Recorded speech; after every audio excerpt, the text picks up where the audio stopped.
violence is not just a physical phenomenon. If you read Dr. James Gilligan, he feels that violence is much more powerful in the emotional state. It's an inflicted form of violence for people to be very harsh on others, to inflict projections of suffering, to demean them and shame them and harass them. That's a very, very profound form of violence which seeks exactly what it often gets, which is a violent reaction, which is the other person getting very vehement and aggressive as well. And then you end up with this cycle, and it takes on a life of its own. And suddenly the information doesn't matter anymore. It's just this emotional dispute. It's a very, very, very, very sad state of baggage, as I would call it, from an evolutionary standpoint. Anyway, I would like to read from Nonviolence and Racial Justice, an article that Dr. Martin Luther King Jr. wrote in Christian Century in the late 1950s. And a subsection of this is called Alternative to Violence. And this is relatively short, so I'm just going to read the whole thing.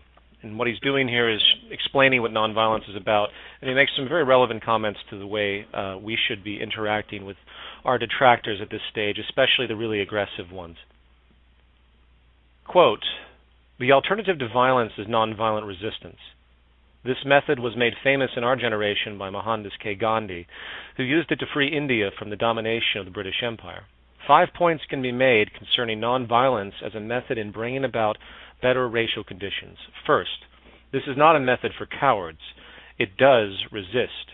The nonviolent resistor is just as strongly opposed to the evil against which he protests as is the person who uses violence. His method is passive or non-aggressive in the sense that he is not physically aggressive toward his opponent, but his mind and emotions are always active, constantly seeking to persuade the opponent that he is mistaken. This method is passively physical but strongly active spiritually. It is non-aggressive physically but dynamically aggressive spiritually. A second point is that nonviolent resistance does not seek to defeat or humiliate the opponent, but to win his friendship and understanding. The nonviolent resistor must often express his protest through non-cooperation or boycotts, but he realizes that non-cooperation and boycotts are not ends themselves. They are merely means to awaken a sense of moral shame in the opponent. The end is redemption and reconciliation. The aftermath of nonviolence is the creation of the beloved community, while the aftermath of violence is tragic bitterness. A third characteristic of this method is that the attack is directed against forces of evil rather than against persons who are caught in those forces. Those of us who struggle against racial injustice must come to see that the basic tension is not between races. As I like to say to the people in Montgomery, Alabama, the tension in this city is not between white people and Negro people. The tension is at bottom between justice and injustice, between the forces of light and the forces of darkness. If there is a victory, it will be a victory not merely for 50,000 Negroes, but a victory for justice and the forces of light. We are out to defeat injustice and not white persons who may happen to be unjust. A fourth point that must be brought out concerning nonviolent resistance is that it avoids not only external physical violence, but also internal violence of the spirit. At the center of nonviolence stands the principle of love. In struggling for human dignity, the oppressed people of the world must not allow themselves to become bitter or indulge in hate campaigns. To retaliate with hate and bitterness would do nothing but intensify the hate in the world. Along the way of life, someone must have sense enough, in morality enough, to cut off the chain of hate. This can be done only by projecting the ethics of love to the center of our lives. Now, I want to, that was the end of that subsection. I want to go back through this really fast and reinterpret this language as it applies to us. As I stated before, we're engaged in a civil rights issue, is what we're engaged in. What we have is a variation of a racist type of geopolitical, sociological environment that's based on classism now, not racism. It's based on assumptions of value oriented with very arbitrary measures that rewards certain people in certain contexts and deprives other people in other contexts. He uses the language of evil. Now, what does he mean here? Let me find the sentence. The sentence, yes, he states, a third characteristic of this method is that the attack is directed against forces of evil rather than against persons who are caught in those forces. Now, if you understand psychology and you understand conditioning, what he's really saying here is that the old conditioning is the force that's the problem. The cultural indoctrination that's unsustainable is the evil and manifest because it doesn't work. That's the language as I see it. He also uses more biblical references between light and dark, which if you simply read into them correctly, you see what King is actually stating with respect to what works and what doesn't. Light is what's sustainable and creates harmony. Dark is what creates discord and problems and instability.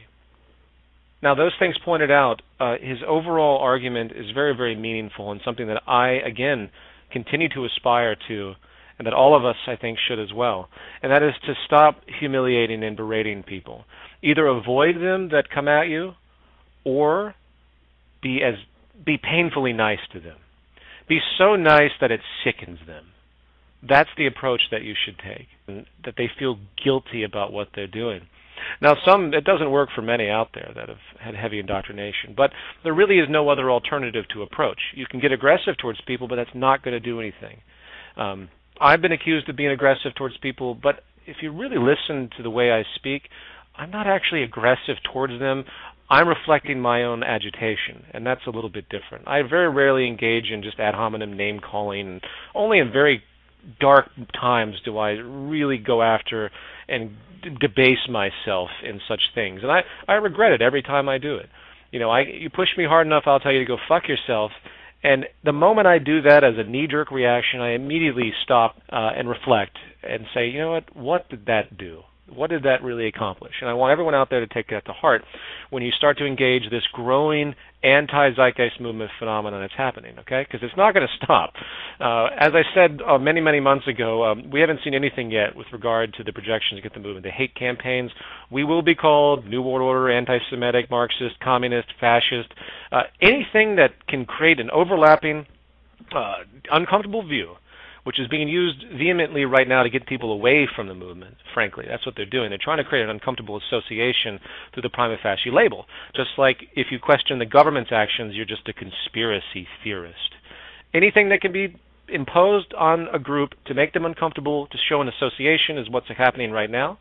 And all you can do is roll with it, continue to state the facts as you know it, and be kind to those that hate you.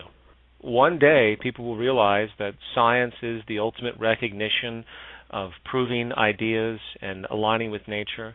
One day, people will realize that the human family is just that, a family, and that eventually we'll end up in a system where everyone sees each other as family, and they get beyond the borders, jingoisms, racisms, class issueisms. They'll get beyond this because our sustainability is contingent upon the world understanding itself, upon the human species understanding where it came from, how it operates, and the world it lives in. And if we deviate from that path of unification and using physical reference for our decision-making, well, we're doomed. And in the end, it really won't matter as society continues its breakdown.